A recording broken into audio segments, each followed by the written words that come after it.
ఈరోజు మన వెదిర గ్రామంలో వెనుకబడిన తరగతుల హాస్టల్ సందర్శించడానికి వచ్చినటువంటి పెద్దలు, గౌరవనీయులు, రాష్ట్ర మహిళా కమిషన్ చైర్మన్ శ్రీమతి నేలల శారద గారు, ఎంపీడీఓ గారు మరియు అధికారులు మరియు మొదలగు ఈ గ్రామ పెద్దలందరూ, ముఖ్యంగా విద్యార్థులు.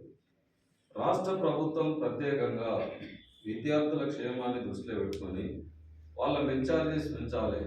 40% మెచ్చార్జెస్ ప్లస్ కాస్మెటిక్ ఛార్జీలు 200% పెంచారు.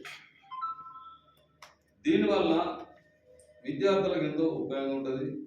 అన్ని రకాలుగా రేపు నేటి బాలడే రేపు పౌరులని మనం ఉంటాం కాబట్టి ఇది అనుడు కాదురా ఆచరణలో చూపించింది మన రేవంత్ రెడ్డి గారు.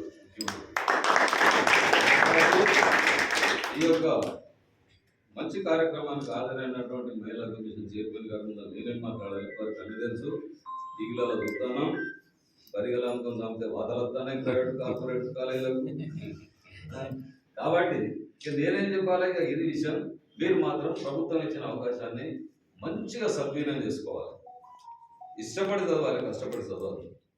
నేను చదువుతా అంటే ఇష్టపడి మంచి చదివి మీరు ఉన్నత శిఖరాలకు ఎదగాలని కోరుకుంటూ, ఈ మా విధాలు 2 హాస్టల్ ఉన్నాయి, బీసీ హాస్టల్, ఎస్సీ హాస్టల్. ఇళ్ళకి వెళ్ళి ఐఏఎస్, ఐపీఎస్ లాంటి మంచి ఉత్తమ పౌరులు ఎదగాలని నేను కోరుకుంటూ ముగిస్తున్నాను.